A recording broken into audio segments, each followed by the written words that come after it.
말씀에 들어갑니다. 사랑하는 성도 여러분, 지금까지 4시간에 걸쳐 성결의 방법을 구체적으로 설명했습니다. 먼저는 하나님의 말씀 안에서 자신의 죄악을 발견하되 삶에서 반복적으로 틀리고 있는 문제, 곧 현재 자주 드러나는 죄악을 찾아 공략할 것을 말씀드렸습니다.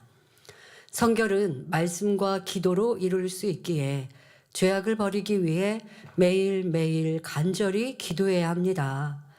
그런데 기도할 때 막연하게 해서는 변화가 더디고 구체적이고 세밀하게 자기의 잘못을 인정하며 기도해야 한다 했습니다. 짜증이 많을 때 짜증 버리게 해주세요로 기도하는 것보다 내가 어떤 때 또 누구에게 짜증을 내고 있는지 살폈다가 그게 여러분들의 그냥 기도문이 되는 거예요. 아버지 하나님, 제가 왜 남편과 아내와 이렇게 불편하고 짜증을 내고 있는지 이거 고치게 해주세요. 그런데 보니 남편이 제가 원하는 대로 안 해주니까 제가 짜증을 내네요. 이게 저는요, 사실 말씀을 들으면서 저를 발견했고요. 또 기도하면서 이게 깊은 궁구가 되어줬습니다. 궁구하는 건 여러분들이 연구하듯이 연구하는 거라고 말씀드리지 않았습니까? 내 마음, 내 속 깊은 것을 연구하는데 생각으로 하는 것보다 저는 기도하면서 지금같이 아버지 제가 왜 이렇게 이럴 때 짜증이 날까요? 하고 그리고 기도하다 보면 성령께서 그냥 제가 질문하고 제가 답하지만 그건 제가 하는 게 아니라 성령님께서 마음을 주관하시고 입술을 주관하셔서 깨우침도 주시고 저도 돌아보게 하시고 또 마음을 해부하는 기도를 하게 해주십니다. 그래서 아버지 제가 누구랑 그렇게 왜 그 사람에 대해서는 제가 이렇게 짜증이 날까요? 여쭙기도 하고. 근데 그렇게 기도하다 보면 왜 짜증이 나느냐? 상대가 내 마음처럼 안 해주니까. 그런데 아버지 제 마음처럼 안 해준다고 짜증내면 그게 옳은 거 아니잖아요. 그거는 제 유익을 구하는 저는 짜증내는 사람입니다. 짜증이 많은 사람입니다. 결국 여기까지 도달합니다. 그러니까 누구도 어떤 환경도 조건도 이유될 게 없어요. 그냥 제 안에 짜증이 많은 거예요. 그러니 아버지 저 이 짜증 버리고 싶고요. 이거 안 하고 싶은데. 더더욱 제가 그 상대에게 이런 이유로 짜증내고 있는 것 이제 실생활에서 고칠 수 있도록 도와주세요. 이렇게 세세히 기도하라는 것입니다. 이렇게 기도하면 더 간절한 기도도 할 수 있고요. 또 기도 후에도 그 상황들을 생각하며 자기를 지키며 악을 다스리기가 쉽습니다. 구체적으로 기도했던 것들이 여러분 기도를 간절히 하다 보면요. 그 간절한 기도가 내 마음 머릿속에 떠나지 않아요. 기도가 끝나도. 이게 뭐 한 번, 두 번 간절한 기도가 아니잖아요. 우리 때로는 기도하다 보면 매일 같은 기도를 하는 것 같을 때가 많이 있으실 거예요. 교회를 위해 기도해도 성전 건축을 위해 기도해도 여러분들이 세상 건축, 성전 건축하면 한 어느 정도 기도하실 수 있습니까? 길게 기도하면 한 10분 정도 기도할 수 있나요? 그러면 10분이면 오늘은 앞에 5분의 내용, 또 다음 날은 뒤에 5분의 내용 이렇게 나눠서 할 수도 있겠고 어떤 분은 5분 우리 성전 건축을 위해 5분 시간을 드린단 말이에요. 나는 5분이 다 꽉 채운 5분이에요. 기도 내용이. 그러면 매일매일 그 기도를 해요. 그런데 아버지는 왜 응답 안 해주실까 할 것도 아니고 그 기도가 쌓이고 쌓여서 응답의 때가 될 때의 열매로 드러나는 것인데 같은 기도하니까 재미없거나 아니면 같은 기도하니까 무의미한 게 아니라 같은 기도를 하더라도 여러분들이 간절하게 뜨겁게 기도하는 것을 하나님은 원하시는 거예요. 식사는 하루 2끼 내지 3끼 뭐 어떤 분은 간헐적 단식으로 1끼 드신다고도 해요. 먹어도 안 질리잖아요. 같은 거 먹어도 맨날 맛있잖아요. 그런데 같은 기도? 그런 생각하실 필요 없어요. 오늘의 기도의 양인 거예요, 내가. 오늘 그 기도가 쌓이고 매일매일 내가 해야 할 기도는 매일매일 해가면서 그것이 능력이 되어져서 변화가 되는 것이지 오늘 기도했으니까 내일 달라진다면 뭐 내일 굳이 안 해도 되겠지만 그게 아니거든요. 내일 달라진 것도 잠깐 참아지는 거지 온전히 버려지기까지는 기도가 쌓이고 쌓이는 것이니 똑같은 기도를 하여서 대충 해서는 아니 되고, 간절한 기도를 올리고 나면 간절한 기도가 생각과 마음에 남아서 삶에도 적용되기 쉽습니다. 그런데 사실 많은 분들이 그렇게 생각합니다. 기도했으니 자고 일어나면 마음의 죄악이 버려지고 선을 행할 수 있으리라고 바라지요. 하지만 그렇지 않습니다. 기도하여 자신의 죄악을 인정하고 버릴 힘을 얻었으니 이제는 적극적으로 행하는 노력이 있어야 합니다. 적극적인 행하는 노력을 할 때에 기도했을 때 임하신 하나님의 능력이 온전히 나를 변화시키세요. 자, 하나님께서는 출애굽한 2세대, 출애굽한 1세대가 광야에서 40년의 연단을 받고 그 자녀의 세대인 출애굽 2세대가 이제 여호수아를 앞장서서 가나안 땅을 향해 진군합니다. 맨 앞에 놓여진 문제, 이제 모세 선지자와 함께 할 때까지는 막바지 전쟁까지 했고, 그 다음에 이들이 여호수아를 선두로 이 출애굽 2세대가 믿음과 순종으로 행할 그 첫 번째 관문이 범람하는 요단강입니다. 범람한다는 건 강에 물살이 세서 강이 넘칠 정도라는 겁니다. 자, 이러한 강에는 수영 잘하는 사람도 안 들어가요. 이 바다에 파도가 심하게 칠 때 나는 안으로 수영을 하는데 이게 밖으로 빠져나오기도 하고, 밖으로 나가고 싶은데 점점 안으로 들어가기도 하죠. 이 파도의 물살이라는 게 사람의 의지와 상관없이 끌어갑니다. 그런데 범람하는 강도 마찬가지죠. 위험합니다. 쓸려 내려가게 되고 저 앞으로 가려고 하는데 방향이 다른 데로 움직이게 됩니다. 자, 그런데 그 범람하는 요단강에 무거운 법궤까지 메고 지금 그 강에 들어가라고 하나님은 명령하십니다. 자, 하나님의 그 명령을 받은 여호수아는 지금 백성들 앞에 말씀할 때에 그 12지파의 대표된 이들이 그대로 순종합니다. 자, 하나님은 이미 준비를 해 놓으셨어요. 요단강의 흐름을 멈춰서 지금 백성들이 건너게 해야지. 자, 이것을 준비해 놓으셨어요. 딱 세팅해 놓으셨어요. 자, 그런다 할지라도 백성들이 순종하여, 백성에 앞서 입는 그 지파의 머리들이 순종하여 법궤를 메고 그 흐르는 강에, 범람하는 강에 발을 내딛어 들어서지 않으면 하나님의 역사는 나타나지 않죠. 그런데 순종하여 발을 내디뎠습니다. 그랬더니 위에서 내려오던 물이 멈춥니다. 그러면 지금 있었던 물은 빠져내려가죠. 자, 그리고 그들은 그 법궤를 메고 그 요단강에 서 있어야 돼요. 백성들이 다 지나갈 때까지. 자, 이러한 순종의 행함이 있을 때 하나님은 역사하시거든요. 기도도 여러분들이 했습니다. 그럼 하나님은 버릴 능력, 성령님은 우리가 진리를 행할 은혜를 주실 준비를 해 주셨어요. 그 가운데 삶에서 여러분들이 적극적인 선을 쫓고 진리를 쫓고자 하는 행함이 있다면 우리의 기도에 성령의 능력이 합하여져서 아름다운 열매로, 변화의 열매로 나올 수 있습니다.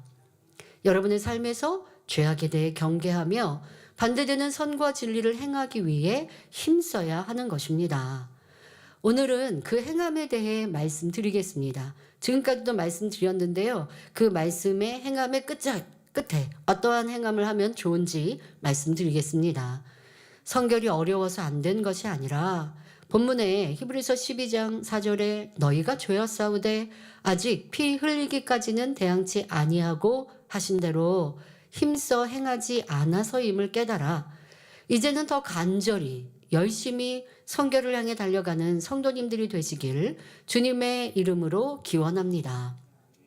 사랑하는 성도 여러분, 틀린 문제를 정답으로 쓰기 위해, 다시 말해 죄악을 버리기 위한 구체적이고 적극적인 노력은 틀린 문제에 대해 선한 말과 행동, 생각은 무엇인지 정답을 써보는 연습을 하는 것입니다. 자, 틀린 문제를 찾았던 것은 뭐가 죄다, 뭐가 악이다, 내가 이렇게 생각하면 안 되지, 그러니까 뭐 나쁜 생각 아니면 육신의 생각, 비질리의 생각, 아니면 부정적인 생각, 염려, 근심, 걱정. 아, 이거 안 돼. 잘못됐어. 이거는 죄야. 이거는 악이야. 이게 틀린 문제를 찾는 것이었고요. 찾았다고 하면 구체적으로 내가 어떨 때 자꾸 틀리는지. 그러니까 이거는 틀린 거에 대한 여러분들의 복습이었습니다. 자, 이제는 예습을 하는 거예요. 예습. 예습이 뭐냐? 다음에 행동할 것을 어떻게 행동하는 것이 선과 진리일까를 미리 생각해보는 예습의 차원인 것입니다. 자주 틀리는 상황과 사람에 대해 인정하고 문제를 알았다면 불같이 기도하여 성령의 도우심을 구합니다. 여기에 더 적극적인 노력, 바로 틀린 것과 반대인 정답을 궁구하는 것입니다. 잘못에 대해 회개만 하고 다음에는 그러지 말자 생각하는 것으로 그치지 말고 틀렸던 때 어떻게 말하고 행동하는 것이 선과 진리였는지 틀린 후에라도 구체적으로 생각하라는 것입니다. 자, 기뻐해야 되는데 짜증냈어요. 자, 아니면 기뻐해야 되는데 기뻐하지 못하고 내가 좀 그냥 묵묵부답 아니면 인상을 쓰거나 순간에 염려 근심이 들었어요. 자, 그러면 이때 이렇게 진리로 변화되고자 하시는 분들은 아차, 기뻐하라고 하셨는데 기뻐하지 못했구나. 자, 이게 틀린 문제를 찾은 거죠. 그 다음에는 아, 내가 왜 이렇게 진리의 말씀을 듣고도 기뻐하지 않지? 그럼 내가 어떤 때 이러한 모습들이 많이 있었나? 라고 이제 살펴보면 뭐 내가 하고 있는 일에서 좀 나 이 일이 너무 뭐 분량이 많다고 보는데 또 어떤 일을 뭐 오더가 온다든가 뭐 이럴 때 기뻐하지 못하고 좀 짜증스러웠거나 아니면 불평하는 이런 생각과 마음이 들었단 말이에요. 아, 나는 일이 과하게 주어지면 기뻐하지 못하는구나. 이렇게 이제 자주 틀리고 있는 상황을 여러분들이 정형화 시킨 겁니다. 아, 이때 내가 자주 이렇게 틀리는구나. 자, 요렇게까지 지금까지 말씀드렸어요. 그리고 이거 붙들고 매일매일 기도하면서 또 삶에도 그런 비슷한 상황들이 또 주어질 때 그때를 좀 미리 대비하시라라고 말씀드렸어요. 그런데 거기에서 더 나아가서 자, 그렇게 내가 틀렸을 때 틀렸구나까지 하시면 안 되고요. 아, 이럴 때 어떻게 말하고 어떻게 표정을 짓고 어떻게 생각하는 것이 바람직했을까? 이렇게까지 더 나아가서 생각하시라고요. 아, 일이 나한테 많이 주어졌다고. 아, 나 또 나한테 일 시키네? 하고 짜증을 낼 것인가? 이게 얼마나 어리석은가? 어차피 하라고 하면 해야 하는데 이왕 할 거면 기쁘고 감사하게 하는 게 일의 능률도 좋고 아버지 하나님이 나를 보실 때도 더 기뻐하실 거고 이게 바로 내가 기뻐하지 못하는 틀린 문제를 고치는 것이지. 아, 내가 지금 네, 잘할게요. 해볼게요. 할 수 있어요. 노력하겠습니다.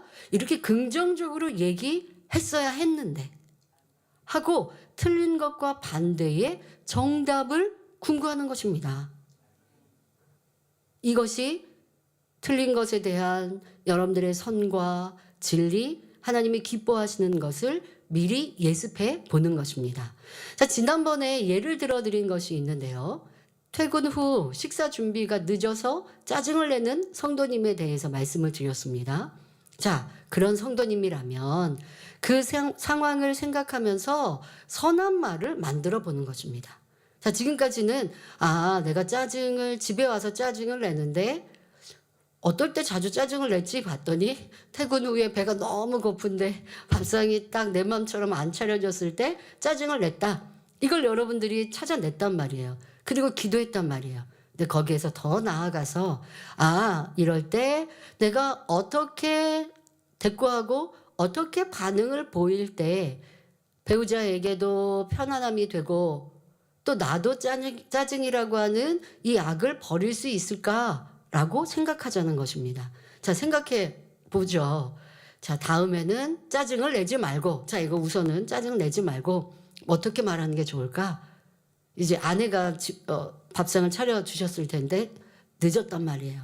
그럴 때 남편이 아, 오늘 당신 좀 바빴나 보네. 아니, 어차피 늦게 밥상이 차려줬는데 아니, 또 밥상 늦게 차려놨어? 내가 그렇게 배고픈 거 싫다고 했는데 그러면 나도 기분이 더 상해요. 아내도 힘들어요. 그러지 말고, 짜증을 내가 다스리고 오늘 좀 바빴나 보다. 뭐 일이 되게 좀 뭐 시간이 되게 촉박했나 봐. 아니면 나 오늘 뭐 되게 맛있는 거 해주려고 이렇게 좀 식사 준비가 늦었나? 웃으면서. 너무 멋진 남편 아닙니까? 그죠? 야, 내 남편이. 와, 오늘 만약에 반찬이, 나는 고기 반찬을 좋아하는데 반찬이 야채 반찬이에요. 야, 우리 오늘 어디 뭐 이렇게 놀러 피크닉 왔나? 풀이 많네. 좀 하고 싶은 말도 좀 돌려서도 하고. 그럴 때 좀 위트 있다고 얘기하는 거거든요. 뭐 비아냥거리는 것랑은 다르게 내 지금 상황들을 얘기하지만 상대도 좀 알아듣고, 그런데 좀 재미있게 표현하면 아내도 기분 상하지 않아요. 그런데 만약에 내가 고기 좋아하는 거 그렇게 알면서 고기도 없어? 하고 짜증내면요, 거기 아내가 또 어떻게 불지피는지 아십니까? 말은 안 해도 속으로 돈도 많이 안 벌어다 주면서 맨날 고기 반찬 타령이네. 그런 속에 불평 안 들리셨나요? 그러니까 나도 때리지 말고, 상대도 그렇게 반응하는 거 받기 싫으시면 가는 말이 고와야 오는 말도 곱죠. 그리고 이거는 사람 사이에서도 꼭 필요한 관계지만 여러분들이 하나님 앞에 더 선과 사랑으로 이루어 가려면, 자, 우리가 입술 지키는 거 큰 자다고요. 온전한 자가 된다고요. 입술 안에서 이 입술의 말로 사람 안에 불편하고 힘들고 상처받고 괴로워져요. 이 말부터 고치시면 얼마나 좋겠습니까? 마음 안에는 이 악이, 감정이요, 말로 많이 표현되거든요. 또 표정으로도 표현이 나오거든요. 이런 것들을 여러분들이 어떻게 해야겠다, 자기를 만드시라고요. 자, 이렇게 고운 말로 다음에는 말해야지. 지금은 못했어요. 지금 확 짜증내놓고 또 뭐 말 바꿔서 할 수는 없잖아요. 아차했어요. 그렇게 아차하고 짜증냈구나 하고 그냥 넘기지 마시고, 지금 생각하실 수도 있겠고 또 기도하고 생각하실 수도 있겠고, 여러분 삶에서도 좀 자주 생각해 보세요. 왜? 내가 짜증을 이런 상황에 많이 나더라 라고 하는 1, 2, 3, 4, 5 짜증에, 나에게 짜증 자주 나는 1, 2, 3, 4, 5 상황이 있잖아요. 그 상황을 평상시에 생각하면서 다음에 이런 일이 있을 때는 내가 이렇게 말하고 이렇게 행동하는 게 더 좋겠다. 이렇게 선도 진리도 사랑도 연습해 보는 거예요. 예습이죠. 이렇게 해보는 거예요. 자, 이런 여러분들의 생각 또한도 적극적인 노력이 되는 것입니다. 자, 그런데 이때요, 내 편에서 불편한 것만 생각하면 절대 선한 말과 생각을 할 수 없습니다. 자기 위주로만 생각하면. 근데 우리 인생이요, 자기를 너무너무 사랑합니다. 누가 나한테 조금 불편한 말 해도요, 상처받았다고 하고요, 괴로워하고요, 저 사람이 나를 없이 여긴다고 하고요, 해요. 근데 그런 마음은 너무 작은 마음입니다. 이기적인 마음이요. 자기 위주의 마음이죠. 진리는 상대에게 섬겨주는, 상대를 위하는 이런 마음입니다. 그러할 때에 지금의 진리의 답을 떠올리고 적을 수가 있어요. 자, 그러니 이제는 자기 입장에서가 아니라 상대의 입장에서 이해하려고 하셔야 합니다. 그럴 때 내 안에 악한 감정도 쉽게 버려지고 선하고 고운 말을 떠올릴 수 있습니다. 자, 행함으로나 말로 툭 튀어나오니까 이게 참 안 고쳐지는데요 라고 생각되시니까, 먼저 말과 행동은 지금 내가 실수했어도 그것을 다시 계속 생각하고, 다시 내가 어떻게 말하고 어떻게 행동하는 것이 바람직할까, 이거를 여러분들이 연습하다 보면 생각으로만 했는데 될까요? 생각으로만 하면 안 돼요. 기도도 함께 하고, 그렇게 기도하면서 지금같이 진리의 궁구를 해가고 비진리를 찾아서 또 눈물로 기도하고, 내 안에 죄악이 이게 안 빠져나가고 버티겠습니까? 빠져나가죠. 이렇게 다양하게 이 내 안에 있는 죄악을 공략해 가는 거예요. 그냥 가만히 두지 말고 아주 내 마음에서 잊고 싶지 않도록, 내 안에 남아 있고 싶지 않도록 빨리 빠져나가고 싶도록 생각도 또 기도도 또 여러분들의 마음의 다짐도 행하면서도 더 구체적으로 생각하되 또 노력해 보시고 이렇게 가면 결국 어떠한 악이라도 버리고 고칠 수 있습니다. 자, 이렇게 뭐 퇴근 후에 식사 때문에 감정이 일어나고 짜증이 일어났다라는 걸 알아서 어떤 고운말이라는 것도 미리 연습했어요. 자, 그렇게 생각할 때 그때만 하고 또 마치시면 안 돼요. 저는 어떻게 하냐면요. 내가 그런 상황이 혹시라도 벌어질 수 있을 때 미리 또다시 생각해요. 그러니까 그전에도 생각했지만 그전에 내가 그렇게 말하면 안 됐어. 이해해야 됐어. 더 고운 말을 해야 됐어. 라고 정답을 한번 써보는 연습도 해봤지만 오늘 내가 그 사람을 만나게 되기 전 다시 또 연습을 하는 거예요. 그러니 퇴근하시는 분들, 퇴근하는 차에서 혹시 오늘 저녁 식사가 준비가 늦어져도 오늘은 화내지 말고 차분히 기다리자라고 생각하고 또 앞서 말씀드린 이런 선한 말과 행동을 미리 머리로 시뮬레이션 해보는 거예요. 연습해 보는 거예요. 이러한 노력이 반복되면 결국 마음의 악도 빨리 버려지고 진리를 행하는 것도 쉬워집니다. 다른 예를 들어보겠습니다. 상대가 짜증스럽게 말하니 기분이 상합니다. 기도하면서 감정 상하지 말자 생각만 하면 변화가 더딥니다. 기도도 했죠. 아버지 저는 감정 버리게 해주세요. 라고 기도도 했어요. 그리고 평상시에 생각도 한다는 거예요. 야, 감정 상하면 안 돼. 그건 작은 그릇이야. 상대가 뭐라고 해도 그냥 평안하자. 그러니까 틀린 것만에 대해서는 열심히 생각했어요. 그런데 그렇게만 하는 것으로는 변화가 더뎌요. 더 구체적인 노력이 필요합니다. 바로 상대를 짜증하고 불편케 나를 하는 그 상대를 편하게 하기 위해 어떻게 말하고 행동하면 좋을지 선한 말을 생각해 보는 것입니다. 자, 그러려면 더 구체적인 상황을 떠올려 봐야 하니까 전에 있었던 불편했던 상황들을 떠올리면서 그때 내가 이렇게 말하고 행동했으면 좋았겠다 하고 선한 답을 써보는 것입니다. 여러분, 우리가 만나는 상황과 일들은 참 비슷해요. 그리고 뭐 혹간 처음 당한 일이어도 지금 같은 훈련을 해보시면 선을 더 채워가고 선한 답을 쓰는 것이 정말 많이 쉬워져요. 그런데 반복되는 상황에 이걸 하면요, 여러분들의 마음을 진리로 채워가는 건 더 쉽지요. 그런데 회개 기도만 하시고 말면 행하려고 하는데 잘 행해지지가 않아요. 학생들이 예습 복습이 중요하다고 하는 거 정말 중요한 것처럼 여러분도 이거 예습을 하는 거죠. 전에 틀렸던 거 다시 풀어보고 어디에서 왜 틀렸는지 찾아냈고 그 다음에 어떻게 풀면 좋겠구나. 이게 선한 말과 행동을 여러분들이 써보고 생각해 보는 것. 이거 얼마나 재미있는 훈련입니까? 이렇게 신앙생활을 하는 거예요. 그러면서 상대를 사랑하기 위해서 힘써 기도해야 하는 것이죠. 자, 그런데 때로 그 사람의 성격이 모나고 거칠어서 다른 사람을 힘들게 하는 사람일 수도 있습니다. 그래도 우리는 주님의 사랑으로 이해하고 품을 수 있는 사람이 되어야 하기 때문에, 그래야 큰 그릇이요 주님 닮은 사랑의 사람이 되기 때문에 이런 훈련들을 하는 거예요.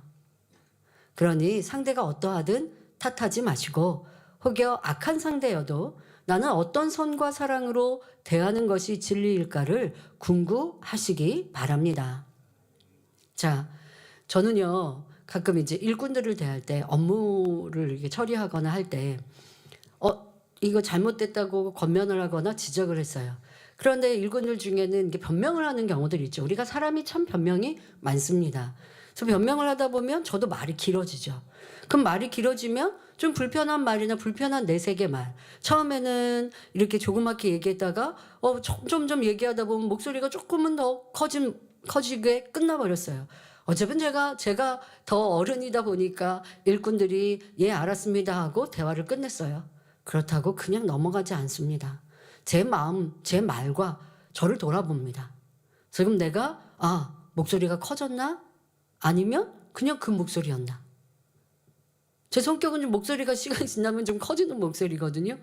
그러니까 이거 그럼 내가 감정이 나온 거야. 이걸 발견해야죠. 그럼 목소리가 커진 건 그때요. 자기 입장에 생각하면요. 어떻게 생각하고 변명하느냐. 아니 저 부하 직원이 자꾸 변명하니까 내가 말을 길게 했고 그러니까 내가 목소리가 커졌지. 이런 사람은 정답에는 거리가 점점 멀어져요. 이거 궁구라고 할 수가 없어요. 그냥 자기 입장에서 변명하고 있는 거예요. 이렇게 말고 그래 내가 목소리가 커진 건 내 마음에 그 상대가 자꾸 변명한다고 불편한 마음이 순간 드니까 계속 말을 해야 됐고 그러니까 목소리가 커졌지. 그러면 저는 어떻게 다음에 기도하는지 아십니까? 아버지 하나님 상대방이 변명해도 저는 목소리가 커지거나 감정 상하지 않게 해주세요. 이렇게 기도하는 거예요. 그렇다고 아무개 일꾼이 이렇게 기도할 필요는 없어요. 저에게 딱 정립하는 거죠. 나는 상대방이 내가 권면하거나 지적을 했는데 변명을 하면 그러면 나도 기분이 상하구나. 그러니까 목소리가 커졌구나. 불편해졌구나. 이걸로 남기는 거예요. 누가 뭐 어떻게 했다가 중요한 게 아니라 내가 왜 틀렸는지를 찾는 거죠. 그러면서 기도하는 거죠. 아버지 제가 이러한 모습들 너무 작은 마음입니다. 없어야 합니다. 고쳐야 합니다. 라고 기도하고요. 그리고 그때 그 상황들을 다시 떠올려 보면서 그래 일꾼들도 자기 입장을 말할 수 있지. 말하고 싶지. 그러면 내가 한두 마디 더 설명하고 그 다음에는 그냥 물러서자. 그리고 또 설명해야 될 일 있으면 서로 뭐 어떤 불편한 일이 없을 때 이럴 때 설명해 주자. 라고 한다든가 아니면 더 시간이 지나고 나니까 지금은 좀 불평하거나 상대방이 어떤 변명을 했어요. 근데 저는 거기에 맞춰서 선과 진리로 감정 없이 설명했어요. 근데도 상대방이 또 거기에다가 한마디 더 변명을 해요. 그러면 이제는 끝내죠. 더 이상 거기에서 더 말 안 해요. 그런데 시간이 지나고 나면 깨우쳐 주시더라는 것입니다. 상대에게 성령님께서 제가 끝까지 진리를 쫓을 때 근데 제가 끝에 감정이 일어났고 목소리가 커졌으면 그러면 성령께서 그 사람을 깨우쳐 주시기에는 시간이 걸려요.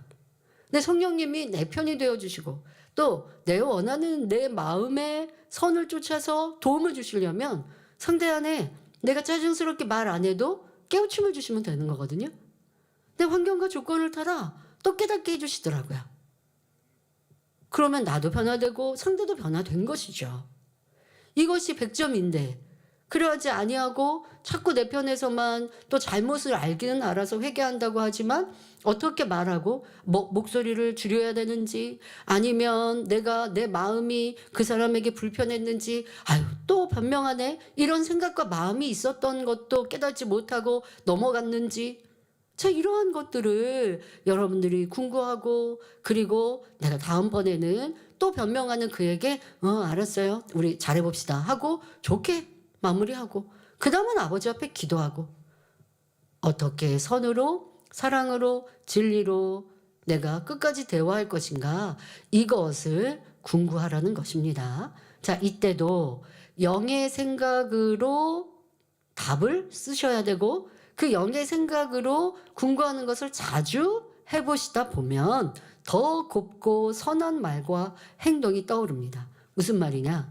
처음에는요 내가 불편했어요.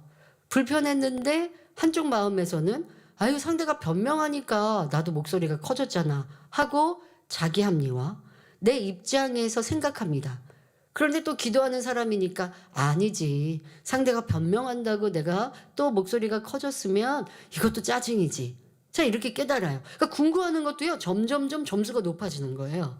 처음에 궁구할 때는요 아무리 궁구해도 점수가 낮아요. 자기 편, 자기 위주로만 생각해요. 그런데 기도하고 또 진리를 듣고 진리로 또 생각하고 같은 상황도 또 생각하고 생각하다 보면 더 선한 말과 선으로 이해할 수 있게 되는 능력이 커져요. 처음부터 100점으로 할 수는 없어요. 스테반 집사가 돌에 맞아 죽어가면서 그들을 위해 중보기도 하는 것 참 아름답습니다. 처음부터 그리 할 수는 없어요. 그러니까 그렇게 되기까지 조금씩 조금씩 선한 궁구, 진리의 답으로 또 생각하고 또 내 마음에 비진리가 조금 줄어드는 만큼 더 진리의 정답에 가깝게 써질 수 있어요. 그러니까 그렇게 계속 하세요.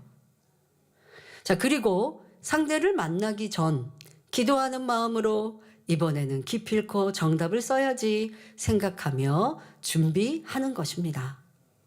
여러분, 내 안에 있는 죄악이 내가 살아온 삶만큼 같이 살아왔어요. 거기에다가 내가 이 땅에 태어난 것보다 더 뿌리가 깊죠. 역사가 길죠. 왜? 부모의 기회에서부터 받아내린 죄악이니까요. 그런데 이걸 내 안에서 제해버리려고 한다는 거, 그냥 하루에 마무리 기도만으로는, 여러분 개인 기도할 때도 뭐 1시간을 죄 버리기 위해서 기도하는 것도 아니죠. 또 그런다 하여 응답받는 것도 아니지만 하나님 나라를 위해 기도하는 게 우선이 되어야 하고요. 그렇게 우리가 기도하는 시간도 너무 부족한데 내 안에 자기화돼 버린 죄악이 그렇게 쉽게 빠져나가고 달라지지 않으니 이런 구체적이고도 세밀한 수고와 노력 끝에 변화의 열매가 이루어집니다. 자, 그런데 지금 말씀드린 이런 선의 답을 예습을 해보는 것도요, 생각처럼 잘 안 될 때도 있습니다. 왜냐면요, 준비한 상황과 다른 일들이 생길 수가 있어요. 그러니까 말씀드렸던 전에 상황 1, 상황 2 이런 것들을 생각하고 거기에 내가 선과 사랑의 말들을 생각해 보았어요. 그런데 시작은 비슷했는데 이게 진행 과정에서 보니까 뭐가 달라지는 거죠. 상황이 바뀌는 거죠. 뭐 이럴 수도 있습니다. 또 우리 성도님들 중에는요, 내가 선한 말을 하면 상대가요 이제 변화되겠지 이렇게 기대하시는 경우가 있거든요. 근데 그거는 하루아침에 변화되지 않아요. 내가 선을 많이 쌓고 또 내 안에 어둠이 물러가고 내가 빛이 될 때 상대의 어둠도 하나님께서 물리쳐 주시게 되거든요. 그러니까 그만큼 내가 선한 사람이라고 인정받고 진리의 사람으로 변화되어야 상대도 내 가족도 환경도 바뀌게 돼요. 근데 나는 지금 이제 선을 궁구했어요. 와, 이렇게 말하면 되게 아름답겠다. 이렇게 말하면 화평이 이루어지겠다. 나름대로 만반의 준비를 했어요. 그리고 그렇게 말을 했거든요. 근데 웬걸 상대의 반응은 그냥 무뚝뚝해요. 내가 아내에게 좀 짜증스러웠던 예전의 모습과 달리 오늘 좀 식사 준비가 좀 늦었는데 그래도 내가 맛있게 먹을게요. 나 오늘 배가 고프니까 뭐 좀 줘도 맛있게 먹을 것 같아. 나는 나름대로 선한 말을 준비해서 그래서 했는데 아내는 도리어 짜증을 낼 수도 있어요. 내가 생각하고 준비한 것과는 다른 일이 벌어질 수도 있어요. 그러나 그래도 또 자기 마음을 돌아보고 기도하며 이때 그 달라진 상황 속에 또 어디에서 왜 틀렸는지 점검하고 다시 진리의 답으로 풀어보면 됩니다. 여러분들 이제 진리에 이렇게 정답을 쓰고 훈련하고 하는 구체적인 거를 이제 배워서 하고 있는데 내가 정답 한번 썼다고 모든 게 다 술술술술 풀리고 상대방이 싹 변화될 것 같다고요? 그렇지 않는 거예요. 엄마가 아이들이 방학인데 늦잠 자고 또 자고 일어나도 친구도 개키지도 않고 방도 지저분하고 방학이라고 오락만 하고 있고 그러면 이제 엄마가 하루 이틀 기다렸다가 점점 이제 이게 쌓이고 그리고 어느 날 큰 소리가 나올 수 있죠. 자, 그랬는데 큰 소리 내고 내 마음이 너무 불편해요. 진리의 말씀 듣고 내가 큰 소리를 냈네 하고 틀린 문제를 이제 궁구해 봅니다. 궁구해 보니 내가 자녀에게 큰 소리 냈다고 자녀가 달라지든가요? 그렇지 않았죠. 그냥 내 짜증이 나왔구나. 내 화가 나왔구나. 오늘도 화를 냈구나. 그러면서 지금 이제 말씀드렸던 이런 과정들을 하나하나 대입해 보면서 기도하면서 아버지 하나님, 아이들이 내 마음 같지 않아도 이야기하시고 또 기도하다 보면 그런 주관도 받아. 아이들은 놀 때다. 아이들은 놀고 싶은 게 아이들이다. 그래, 아이 때는 그런 거지. 그런데 아버지, 제가 영 불편해서 이렇게 큰 소리 내고 짜증내고 자꾸 짜증스러워요. 그런데 그렇게 기도하다 보니까 자녀 때문에 짜증냈다고 했지만 내 안에 짜증이 많은 사람이었구나 깨닫게 되니 간절히 불같이 기도합니다. 자, 그리고 나서 그렇게만 하지 마시고 거기에다가 더 내가 아이가 지금 늦잠을 자도 어떻게 말하고 행동할까? 저는요, 원장님도 되게 급하신 성품이세요. 학창 시절에 방학 때 늦잠을 자고 잡니다. 그러면 엄마는 기도원 집회를 가시기 위해서 이제 일어나셔서 준비하세요. 그런데 준비하시다가 하루 이틀 며칠은 좀 기다려 주셨던 것 같아요. 방학 때도 늦잠 자는 거. 근데 엄마가 기도원 집회 가실 때까지도 안 일어나거나 뭐 그게 꼭 열심하기보다 어쨌든 엄마 생각하시는 이제는 안 되겠다 하면 소리를 크게 내십니다. 너희 안 일어나고 뭐 해 하고, 이게 나지막한 목소리가 아니겠죠. 큰 소리를 내시죠. 그러면 이제 일어납니다. 자, 그게 항상 있는 방학 때 벌어지는 그림이었어요.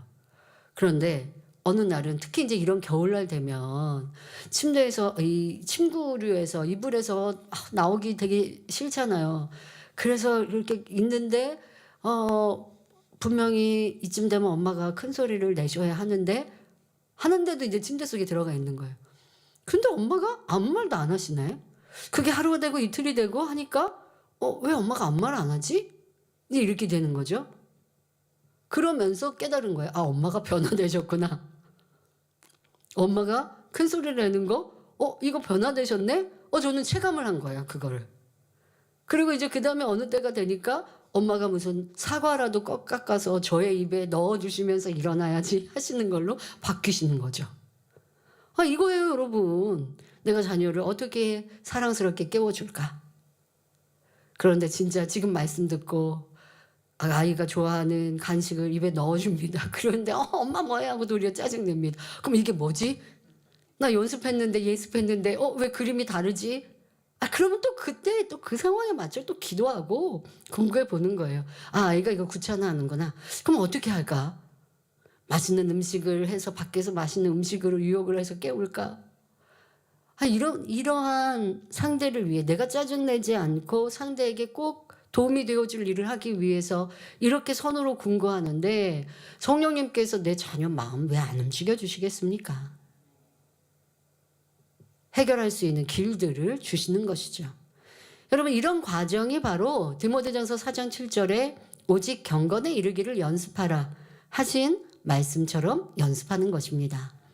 여기에 꼭 있어야 되는 것은요, 마음의 악을 버리기 위한 기도, 이거는 계속해야 합니다. 이렇게 적극적으로 변화를 위한 노력을 하다 보면 결국 어떤 상황에도 정답을 쓸 수 있게 됩니다. 자, 다른 예를 들어보겠습니다. 상대와 변론이 있습니다.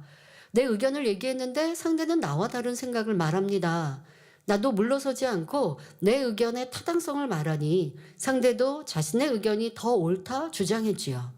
이렇게 서로의 의견을 주장함으로 변론만 계속하다 끝났습니다. 불편한 상황이 되었습니다. 기도합니다. 그러니 이건 뭔가 좀 잘못되었구나. 무엇보다 또 마음이 불편하면요, 이게 뭔가 틀린 게 있는 거거든요. 기도하니 깨우쳐 주십니다. 내가 한 걸음 물러서지 않은 잘못을 알게 되었습니다. 그리고 다음에는 그러지 말자 다짐했습니다. 자, 여기에서 더 구체적으로 힘써 노력하시기 바랍니다. 나의 의를 발견하고 상대를 무시하고 불편하게 생각하고 있는 것, 또 상대는 강한 사람이라고 정해놓고 그 의견에 귀 기울이지 않는 모습은 아닌지 살펴야 하지요. 그리고 이거는 이제 틀린 문제를 다시 다 풀어보는 과정이었습니다. 그래서 이런 나의 잘못을 발견하는 거 필요합니다. 그리고 더 나아가서 상대의 의견이 악도 아니고 해로운 것도 아니니 상대의 의견에 맞춰주면 상대는 더 힘껏 일하고 충만해질 텐데 하며 선한 답을 생각해 보는 것입니다. 근데 이런 생각이요, 내 생각으로만은 안 돼요. 지금 말씀드린 기도가 항상 있기 때문에 성령님께, 내가 생각하는 것 같고 내가 궁구하는 것 같지만 성령님께서 항상 체크해 주시고요, 도와주셔서 가능한 거예요. 이런 여러분 선한 생각, 그때 당장은 안 나오는데 뒤에 가서라도 틀린 다음에라도 선한 답을 못 쓰는 사람 너무 많아요. 그거 틀렸는데요 해도 변명 이유 되는 사람 너무 많고요. 선하게 답을 아무리 생각하려도 안 나와요. 그런데 깨어 기도하고 그래도 지금 같은 수고와 노력을 하면 성령님께서 떠올려 주시게 되지요. 그리고 뒤에 또 어떻게 잘 이렇게 진리의 답을 쓸 수 있는 또 한 가지의 방법도 있는데, 그렇게 행하면 여러분들도 내가 지금 마음에 담긴 선이 별로 없기 때문에 선한 생각을 하려고 해도 안 나오거든요. 그런데 하셔야 돼요. 하셔야 선의, 진리의, 사랑의 사람이 되는 것입니다. 또는 자, 지금 의견의 차이 때문에 불편한 사람과의 관계입니다. 또 여러분들이 생각해 보셔야 되는 게, 나의 의견을, 내가 상대방한테 내 의견 얘기했어요. 얘기할 때 또 상대방이 그와 반대되는 의견을 얘기했을 때 내 표정이나 말투는 어땠는지 깊이 궁금해 보아야 합니다. 그러니까 나는 무슨 의견을 얘기했어요. 그런데 사실 평상시에 내가 그 사람을 별로 탐탁치 않게 여겼다면요, 말을 하면서도 나도 모르게 무시하는 말을 하게 되고요. 내 표정도요, 밝고 좋지 않을 수 있는데 그걸 몰라요. 그러니까 듣는 상대는 평상시에도 사이가 안 좋았는데 또 뭐 말을 하는데 난 무시하는 말을 하는 것 같은 거예요. 그러니까 상대방은 또 다른 말로 받아치죠. 그러니까 맨날 평행성처럼 불편한 관계가 유지되고 있는 거예요. 사람이 내 표정이 내가 안 보이잖아요. 상대방은 보고 있거든요. 근데 그 상대방이 보는 것도 판단인 경우가 많지만 어쩔 수 없잖아요. 상대방이 내 표정을 보면서 뭐 기분 안 좋아? 자, 여러분들이 이 표정도 많이 나왔으니 말씀드리죠. 야, 여러분들 표정이요, 누군가 자꾸만 나한테 뭐 안 좋은 일 있어요? 뭐 컨디션이 안 좋아요? 물어봅니다. 근데 나는 아니에요. 나는 아닌데 상대방이 자꾸 그런 얘기해요. 그러면 어떻게 해야 될까요? 내 표정이 좋지 않구나라고 인정해야 돼요. 나 아닌데요 할 게 아니라, 나를 보고 있는 건 상대방이지 내가 아니잖아요. 상대방이 보는 내 표정은 내 생각하는 거랑 달리 그렇게 좀 염려를 끼치고 있구나, 이걸 알아야 되는 거예요. 그럼 어떻게 해야 돼요? 이것도 고쳐야 되는 거죠. 제가요, 다니엘처럼 이렇게 인도하다 보면 어떤 분들은 찬양을 해도 그냥 무표정으로 찬양해요. 아무런 감동이 없어요, 표정 안에. 그래서 내가 너무 안 충만하게 인도하나?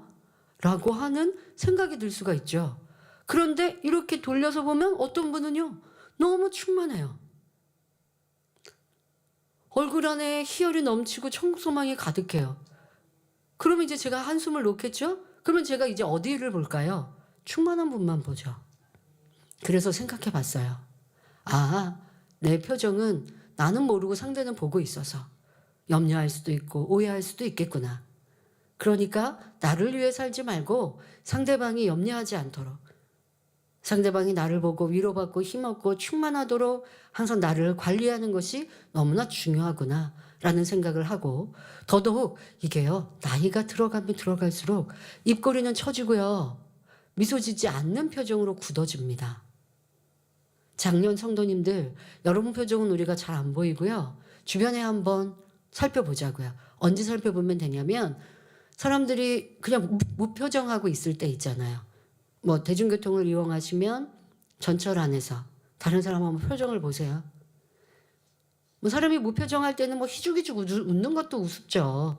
그러나 젊은이들의 표정은 조금 더 평안한데, 점점 내가 나이가 들고 세상 삶에 찌들어가면 이 얼굴 표정 자체가 인상을 쓰고 있다고 말하지 않습니까? 그러니까 우리가 고치자고요. 이런 것들이 고치는 것이 주의 덕으로 채워지는 것입니다.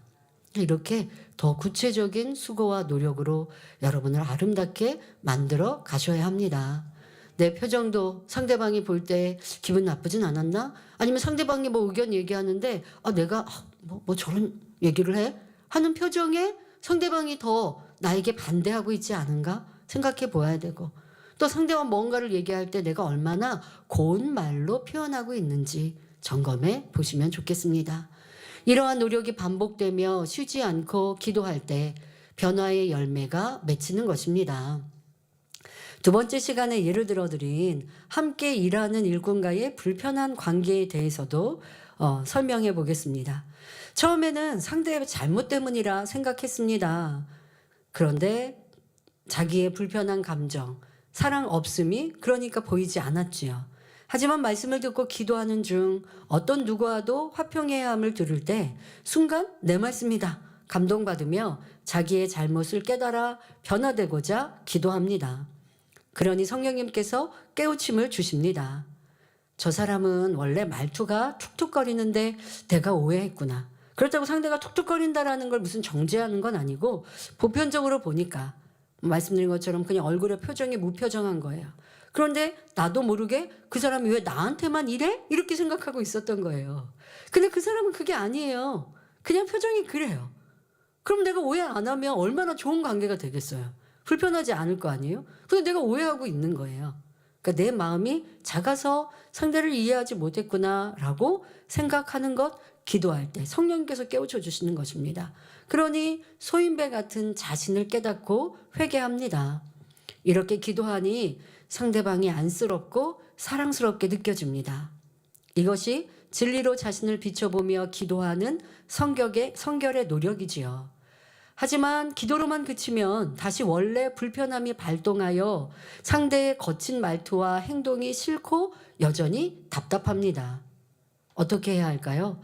구체적인 선과 사랑, 진리의 행함을 생각해 놓는 것입니다. 정말 그런 경우가 있었습니다. 상대방이 말을 할 때 저를 계속 무시하는 것 같은 거예요. 나는 무시당할 일을 한 게 없는데 왜 저 사람이 나를 이렇게 무시하지? 라고 생각하면서 좀 불편한 시간을 가졌던 그런 이제 어릴 적이 있었습니다. 그런데 시간이 지나서 보니까 그 사람은 사람과 관계가 친해지면 그렇게 좀 말을 좀 하대하듯이 하는 경향이 있는 거예요. 그러니까 그것을 알고 나니까 내가 불편해 안 하면 되겠다라고 답을 내리게 됐습니다. 저 사람이 꼭 나를 무시해서 하는 말보다 그냥 어투가 그렇구나. 근데 그거에 내가 상처받을 이유가 없겠구나. 라고 딱 깨닫고 나니까 그 다음엔 그렇게 말하면 근데 그렇게 말하는 들었고 기분을 상했던 게 습관이 되니까 거기에다 대고 내가 자꾸 대꾸를 했단 말이에요. 기분 나쁜 나도 말을 받아쳤단 말이에요. 그러니까 우선은 내 마음이 그 사람을 불편해하지 않는 것으로 틀린 문제를 찾았고 그러면서 기도하면서 상대를 이해하려고 하니까 저 사람의 어투가 그럴 수 있겠구나. 그러니 내가 상처받지 말자라고 기도하고 깨달았습니다. 근데 거기서만 끝나고 나니까 맨날 나는 그렇게 회개는 하고 있는데 변화가 잘 안 되고 좋은 관계가 안 되는 거예요. 그러니까 또 말을 하면 상처 안 받는다고 해도 다음 단계가 진행이 안 되는 거예요. 사람이라고 하는 건 말을 했으면 상대가 무슨 말을 하면 내가 대꾸해서 이게 좋은 관계로 만들어가든 아니면 상대가 짜증을 냈어도 내가 어떻게 받아서 반응을 하냐에 따라서 기쁘고 즐거운 관계로 바꿀 수가 있는 거예요. 그러니까 제가 원하는 건 이러한 더 선과 진리, 화평의 관계를 원하기 때문에 나만 불편하지 않으면 되는 게 아니라 내가 상대방의 마음도 녹일 수 있고 상대방과 더 화평하고 좋은 관계가 될 수 있기를 바라는데 이걸 어떻게 해야 할까 하다 보니까 그러면 내 마음이 불편하지 않는 것만이 문제가 아니라 내가 그 사람에게 어떻게 선하고 좋은 말을 해서 그래서 그 사람이 이제는 뭔가 만나면 툭툭거리거나 뭐 이렇게 하지 않도록 해주면 좋겠다. 그러면 어떻게 말하는 게 좋을까? 이 사람이 나한테 이렇게 말했는데 내가 왜 어떻게 대꾸하는 게 좋을까? 이걸 궁금하게 된 것입니다. 예전에 어떤 모임에 그러니까 저도 모임의 구성원이었을 때 어릴 적입니다. 그런데 구성원 중에 친구 중에 자꾸 늦는 친구가 있습니다.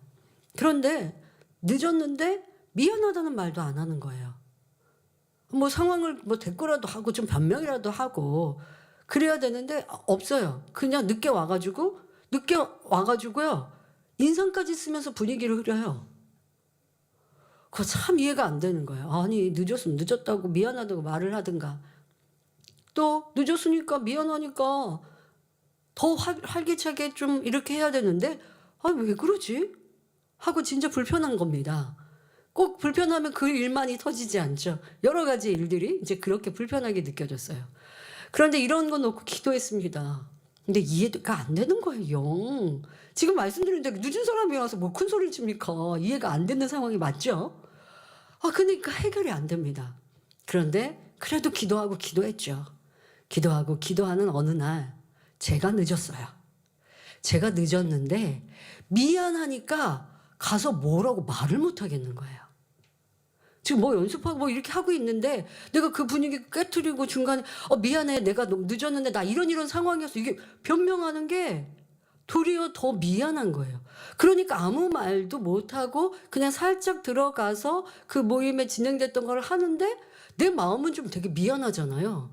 그러니까 내가 거기에다가 이제 늦게 온 사람이 뭐 내가 적극적으로 의견을 내겠습니까? 뭐 이러겠습니까? 저러겠습니까? 적극적으로 뭘 할 수가 없는 거예요. 미안한 마음에. 딱 그 순간에 그 상대의 마음이 이해가 되는 거예요. 아, 저 사람도 그랬겠구나. 늦어서 미안한데 미안하니까 미안하다고, 그런데 미안한데 말도 못하고 내가 늦지막히 왔으니까 지금 얼마큼 진행됐는지 이런 상황도 모르겠어가지고 뭘 적극적으로 못했는데 내가 그 마음을 이해 못하고 불편했구나. 정말 통해자복의 역사가 나타났던 일이었습니다. 상황이었습니다. 그러고 나니까 그 외에 많은 것들도 정말 이해가 되어지고 안타까움이 되고, 그 상대에 대해서 그런 안타까운 마음, 우선은 제가 그 전에 벌어졌던 일들에 대해서 불편히 여겼던 마음이 너무 미안하잖아요. 그렇다고 가서 뭐 그런 거 다 시시콜콜 얘기할 필요는 없었어요. 그랬다가 더 사이가 안 좋죠. 그러니까 제가 그 상대에게 더 선하지 못했던 걸 아버지 앞에 죄송하고, 그리고 이 다음부터는 벌어지는 모든 일들을 그렇게 선으로 이해하려고 하니까 많은 것들이 풀어지고 이해가 되더라고요.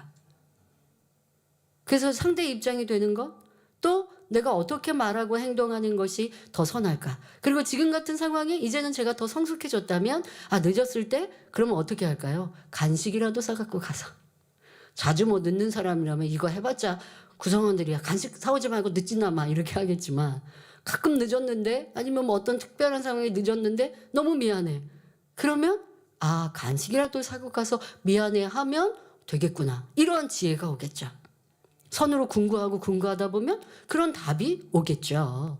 그래서 여러분들도 적극적인 이런 행함을 이루시길 바랍니다.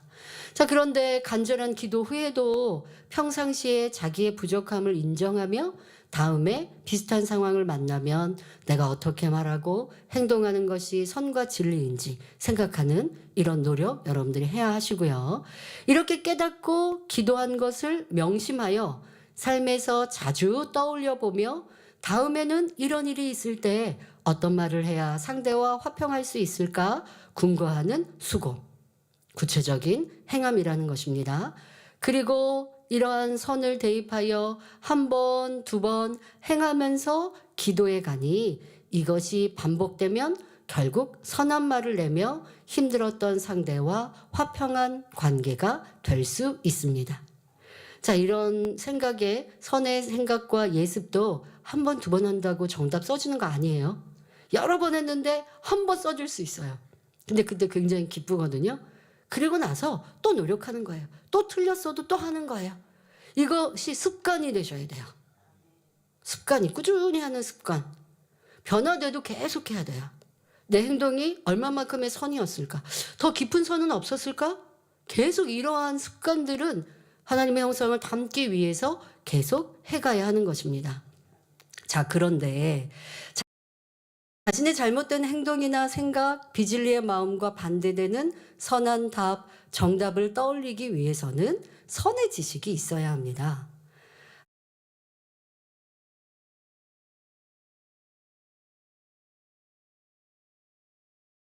하나님이 원하시는 선이 어떠하며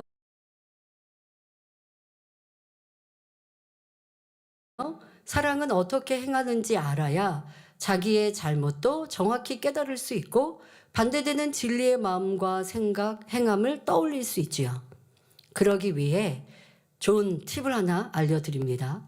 자, 선한 생각 자꾸 하고 싶은데 내게 당한 어려움과 문제, 불편한 상대에게 선한 말과 행실이 어떠함을 떠올리고 싶은데 그게 잘 안 될 때, 안 된다고 말씀드렸습니다. 진리가 없고 선이 없기 때문에. 그러니 믿음의 선진들, 주님의 삶과 자신을 비교하며 궁구하며 쉽게 선과 진리의 정답을 찾을 수 있습니다. 나를 험담하고 거짓으로 악한 말을 하는 사람이 있어서 슬펐고 힘들었습니다.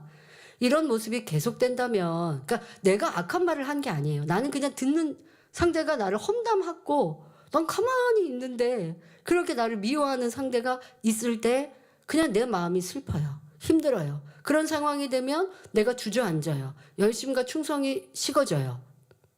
나 잘못 없는데요? 하고 그렇게 계속 살아보세요. 믿음의 성장이 안 됩니다. 큰 마음 이룰 수 없습니다. 자, 그러니 이런 때 기도하면서 진리와 자신을 비교한다면 마태복음 5장 말씀이 떠오르지요. 마태복음 5장 39절 후반절부터 40절에 누구든지 내 오른편 뺨을 치거든 왼편도 돌려대며 또 너를 송사하여 속옷을 가지고자 하는 자에게 겉옷까지도 가지게 하며 했고, 마태복음 5장 44절에 나는 너희에게 이르노니 너희 원수를 사랑하며 너희를 핍박하는 자를 위하여 기도하라 하신 말씀이 떠오르면 나는 잘못 없는데 오해를 받았고 욕을 먹어도요 하나도 속상해지지 않는 거고, 속상한 내 마음이 심히 작은 마음으로 느껴지니까 회개는 누가 해요? 상대가 해야 될 것 같은데 아니요, 내가 하고 있더라는 것입니다. 또 다윗이 떠오릅니다. 사울 왕의 시기로 아무런 잘못 없는 다윗을 죽이고자 쫓아올 때에 다윗은 미워하지도 대항하지도 않았고 오직 선으로만 행했습니다. 이렇게 악을 행하는 사울 왕인데 그에게 아버지여 하더라는 것입니다. 해할 수 있는데, 죽일 수 있는데 절대 그리하지 않는 선을 쫓더라는 것입니다. 아버지가 너무 사랑하시니 왕으로 세우시고 높이시지 않습니까? 그럼 여러분들 이런 말씀 들으면 저는요 다윗처럼 안 높아지지 않아도 돼요. 그냥 슬퍼하고 힘들어하고 살 거예요. 그러시면 안 되겠죠. 다윗을 생각해서 내 마음이 힘들었던 거, 슬펐던 거, 저 사람 나도 같이 가서 싸우고 싶었던 마음, 이런 마음을 벗어버리고, 그리고 어떻게 말하고 섬길까? 여러분, 섬기는 사람은 육으로 볼 때는 낮은 사람처럼 보이십니까? 그러나 영어로 볼 때는 더 큰 사람인 거예요. 미안합니다. 잘못했습니다. 잘할게요. 하는 것. 도리어 아이 그거 왜 그렇게 해요? 저거 저렇게 해야 되지 않아요? 하는 사람이 큰 사람인 게 아니라, 여러분들이 이러한 진리로 대입하며 살아가시면 신속히 변화되지요. 스데반 집사는 어떠했습니까? 주님을 전하며 성령의 감동으로 복음을 전하다가 돌에 맞아 순교하면서도 돌을 던지는 이들을 미워하지 않았습니다. 사도행전 7장 59절 60절에 저희가 돌로 스데반을 치니 스데반이 부르짖어 가로되 주 예수여 내 영혼을 받으시옵소서 하고 무릎을 꿇고 크게 불러 가로되 주여 이 죄를 저들에게 돌리지 마옵소서 이 말을 하고 자니라 하였습니다. 조금의 미움도 없이 오직 그들을 긍휼히 여기는 사랑의 마음이었지요. 예수님도 그리하셨습니다. 아무런 잘못 없이 인생들의 죄사함을 위해 잡히시고 고난 고초를 당하시며 결국 십자가에 처형당하시면서도 누구도 미워하지 않으셨고 조금의 원망도 하지 않으셨습니다. 도리어 누가복음 23장 34절에 이에 예수께서 가라사대 아버지여 저희를 사하여 주옵소서 자기의 하는 것을 알지 못함이니이다 하며 그들의 죄악을 위해 중보기도 하셨지요. 이렇게 믿음의 선진들을 생각하며 자기를 돌아보면 너무도 작은 일에 힘들어하는 자기의 모습이 죄송스럽고 작게 느껴집니다. 그러니 힘들던 감정도 중심에서 회개하게 되고 선과 사랑이 흠모되지요. 이렇게 자신이 당한 어려움이나 슬픔으로 힘들다 하지 말고 믿음의 선진들 주님을 대입하여 성으로 승리하는 성도님들이 되시길 바랍니다. 그럴 때 슬픔이 기쁨과 감사로, 이기적인 작은 마음이 상대를 긍휼히 여기는 큰 마음으로 바뀌며 어떤 상처라도 사랑으로 치유되는 것을 체험할 수 있습니다. 변화되기 위해 간절히 기도하며 죄악과 반대되는 선, 진리의 말과 행함을 궁구하는 습관을 가지면 점점 더 선과 진리의 생각, 마음으로 바뀌어 갑니다. 도무지 이해 안 되고 미운 사람이 있을 때 상대를 사랑하게 해주세요, 미움 버리게 해주세요, 기도만 하는 것이 아니라 사랑의 행함과 말은 어떠한지 구체적으로 생각해 보십시오. 사실 그럴 때면 떠오르는 말씀이 있습니다. 바로 목자님의 초신자 때 간증이지요. 7년 동안 병상에서 쌓인 미움을 성경을 읽으며 원수까지도 사랑하라는 말씀에 원수도 사랑하라고 하시니까 내가 미워했던 이 미움이 떠올랐어요. 그런데 도무지 이 미움을 버릴 수가 없으셨다고 하죠. 내가 7년 동안 병상에 누웠을 때 가족 일가 친척이 나를 박대했던 일, 나를 무시했던 일들, 그때마다 이것을 환으로 쌓아서 내가 낫기만 해봐라. 그럼 부자 돼서 갚아주리라. 이러한 한으로 쌓았으니 그것이 미움으로 굳게 자리 잡고 있었는데 하나님 말씀이 원수도 사랑하라 하시니까 이게 너무 어려운 일, 이걸 어떻게 해야 될까? 그런데 너무나 하나님을 사랑하셨던 원로 목사님은 그걸 붙들고 하나님께 기도하신 거죠. 하나님, 사실 저는 이렇게 큰 상처와 미움이 있습니다. 그런데 하나님 말씀은 사랑하라고 하시는데 어떻게 사랑할 수 있을까요? 도와주세요. 기도하신 겁니다. 그럴 때 성령님께서, 주님께서 바로 깨우쳐 주셨죠. 상대 입장이 되어봐라. 너의 처가의 입장이 되어봐라. 처가에서는 사랑하는 딸이요, 사랑하는 동생이 시집가서 결혼해서 남편이 자리 보존하고 누워서 이제는 그 내 딸, 내 누이 동생이 밖에 나가서 일을 하면서 가장처럼 병든 남편을 뒷바라지하고 살아야 할 때 그때 누가 사랑하고 누가 예쁘다 하겠느냐. 이러한 깨우침을 주시고 그럴 때 뭐라고 그랬어요? 내 여동생이 그런 상황이었으면 나도 좋아하고 사랑스럽게 보지 않았겠구나. 사위 아니면 사랑스럽지 않았겠구나 깨우쳐지니 내 안에 쌓았던 한이, 미움이 눅눅뚝 녹아졌다 하시죠. 자, 이런 말씀이 이제 기도하면서 떠오르는 거예요. 그러고 나니까 그럴 때 내가 당한 이해 못할 일도 눈 녹듯 사라지며 용서하고 사랑할 수 있게 되는 것이지요. 그러니까 여러분들의 상황에서는 안 되는 선과 진리, 성경 안에, 진리 안에 하나님의 사람들의 선과 사랑으로 답을 얻으시면 그러면 여기에 맺힌 이 얹혀있는 것이 쑥 내려가게 됩니다. 또 어떤 일꾼 중에는요, 자신의 한계를 넘지 못해서 힘들어하는 일꾼도 있습니다. 체력의 한계, 믿음이나 능력이 한 단계 올라서야 하는데 연단에서 자꾸 넘어지니 힘들기만 하지요. 이때 믿음의 선진들의 연단을 생각하며 기도하면 힘들다 생각하는 것이 깨어지고 연단은 축복이라는 믿음이 주어질 것입니다. 그럴 때 힘든 것도 없어지고 힘든 일들은 더욱 나를 강하게 능력 있게 만드는 계기로 바뀔 것입니다. 그런데 이런 노력을 몇 번 한다고 해서 바로 변화되는 것은 아닙니다. 변화될 때까지 지속적인 노력이 쌓여야 하며 선의 답을 쓸 때도 있지만 그렇지 못할 때도 낙심하지 말고 더 간절히 불같이 기도하여 계속 행하면 결국 성결의 열매로 나올 수 있습니다. 근데 이거는요, 성결될 때까지만도 아닙니다.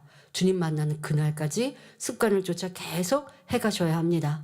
그러니 우리 성도님들은 빌립보서 4장 13절에 내게 능력 주시는 자 안에서 내가 모든 것을 할 수 있느니라 하신 말씀을 붙들고 변함없이 노력하여 아름다운 영의 열매로 나오시길 주님의 이름으로 기원합니다. 결론을 말씀드립니다. 사랑하는 성도 여러분, 이 시간은 죄악과 반대되는 선과 진리의 말과 행함, 마음이 어떠한지 궁금하며 삶 속에 많이 생각하고 기도할 때 정답을 쓸 수 있다 말씀드렸습니다. 하나님께서 기뻐하시는 선과 진리의 답을 쓰기 위해 믿음의 선진들, 주님의 선을 항상 생각하며 자신의 문제에 대입하는 훈련을 하면 더 빨리 변화의 열매를 맺을 수 있습니다. 히브리서 12장 1절에 이러므로 우리에게 구름같이 둘러싼 허다한 증인들이 있으니 모든 무거운 것과 얽매이기 쉬운 죄를 벗어버리고 인내로써 우리 앞에 당한 경주를 경주하며 하신 말씀처럼 주님 만나는 그날까지 우리의 경주는 멈추지 않습니다. 성결되고 영으로 들어가도 온영을 이루기 위해, 온영을 이룬 후에도 더 온전히 아버지 하나님의 선과 사랑을 담기 위해 노력해야 하지요. 그러니 힘들까요? 아닙니다.